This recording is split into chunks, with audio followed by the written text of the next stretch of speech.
Hi students, I am Kashish Munshi, and in a previous lecture we started the poem Summerson by Robert Louis Stevenson, and we saw that the poet has used literary device called personification throughout the poem, where he has given a human quality to the sun, and he has used pronoun he to refers to sun.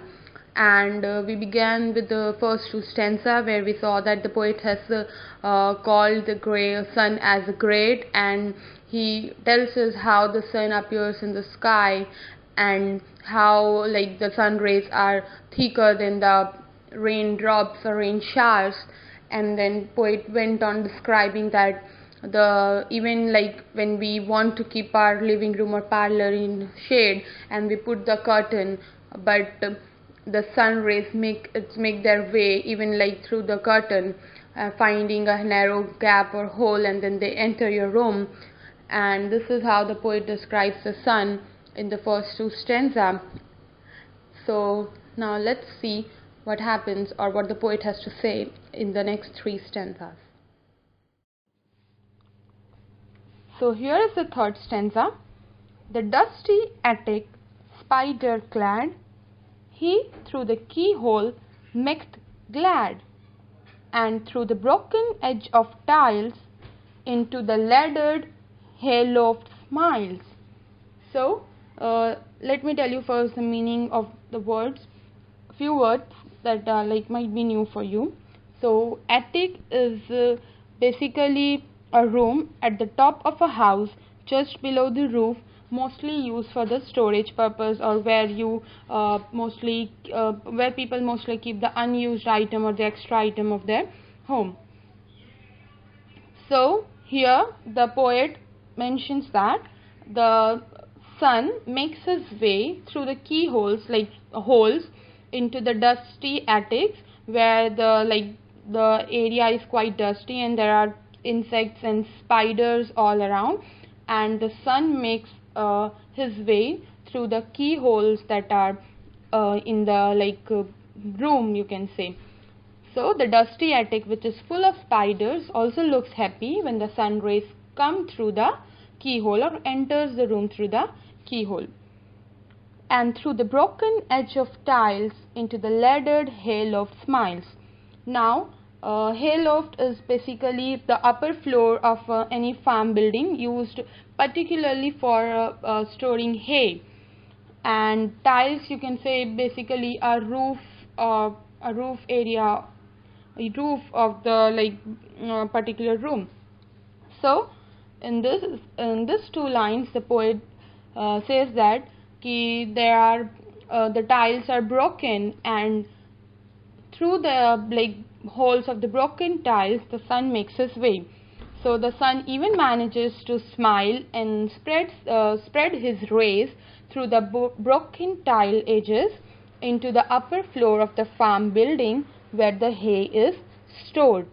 So the sun manages to reach everywhere, even through a small hole present there. Now let's start with the fourth stanza. Meantime his golden face around he bears to all the garden ground, and sheds a warm and glittering look among the ivy's inmost nook. Now in this stanza the poet has this golden face. His golden face here refers to obviously the sun. So the poet in this stanza says that the sun with his golden face shines bright on the entire garden below, that is on the earth, and sheds warmth in every nook and corner, even in the innermost corner of the garden where nothing but the ivy creeper grows. So in this stanza the poet says that the sun with his golden face roams all around. He gives his bright rays to the garden and provide warmth to the places everywhere he visits. And the poet says that among the ivy's inmost nook, So here the poet tries to say that the sun reaches everywhere, even in the small corners or even in the hidden areas where nobody can reach. The sun rays reaches in that particular area, which poet has described among the ivy's inmost corner. Means the corner where the small creepers grow, ivy creepers grow. That is a very in small area they grow, and that is a very hidden place in the big garden. But the sun rays manages to reaches there as well. And here we come to an end of the poem, that is last stanza. So, above the hills, along the blue, round the bright air, with footing true, to please the child, to paint the rose, the gardener of the world he goes. Now, in this stanza, the poet has described sun as the gardener of the world, and he has used a literary device metaphor where he has described sun to compared sun to a gardener of the world. So the poet says that above the hills, along the blue here refers to a bright blue sky. So the poet says, above the hills in the bright blue sky and bright air, the sun manages to travel around, and as he travels, he brings happiness to children and color to the rose. See, when sun rays falls on flowers or some trees or plants, obviously that tree or that plant will bloom and will yield flowers. So the poet says that as sun travels, he brings happiness all around. He brings happiness to children, and he gives color to the rose. And he is compared as the gardener of the world. So he is the gardener of the world, tending to all that he sees. So in this stanza, the poet says that the sun, like the way the gardener takes care of a garden, similarly the sun is also a gardener of the world, you can say, where the sun takes care of everything that is on the earth, and sun through his sun rays and bright smile spread happiness all around the world and reaches everywhere, even in the small and the hidden corner. So in this poem, the poet describes the sun journeying without rest across the sky, all the way from heaven, and slipping into the parlors, or you can say a living room, through the broken cracks, or the in spite of putting the curtain or the blinds, the sun makes his way into the your living room, then brightening attics through the keyholes, then halos through gaps between the broken tiles, and shining over gardens and hills, pleasing and spreading joy and happiness among children, and painting the roses like the gardener of the world. There are few important elements of this poem, beginning with the theme. Theme is basically main idea behind the poem, or main idea what actually the poet wants to convey through the poem, so that can be called as a theme. So this poem is a nature poem and an appreciation for the gifts of the sun, and in this poem the poet appreciates the sun, how he makes his way, and how he makes his way on the earth, and how he spreads happiness all around. Okay.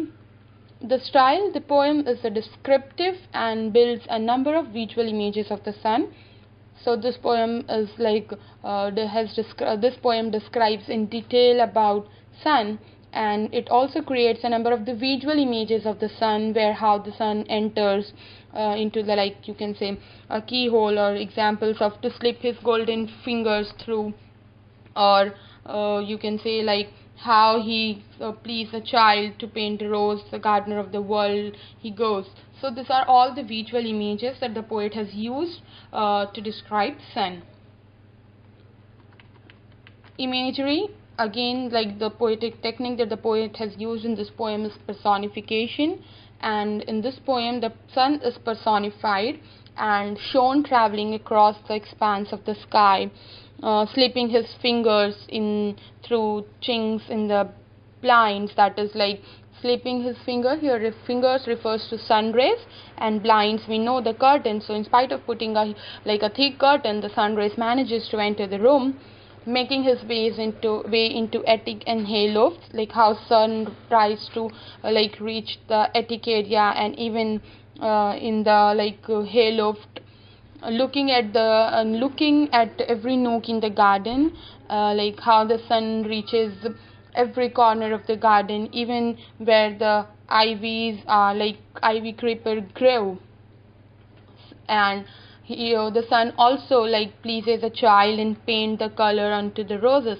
This are all the personification images that the poet has tried to create and describe sun.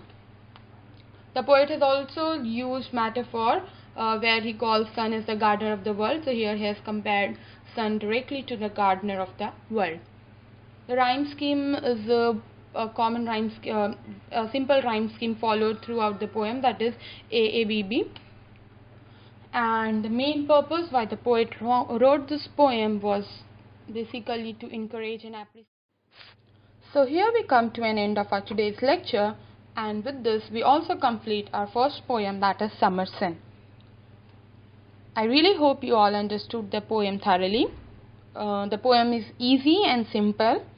I personally like the poem, and I like the way how the poet has used the literary device of personification and described the sun, that how the sun travels the expanse of sky, and how he pleases a child, and how he is called as a gardener of the world.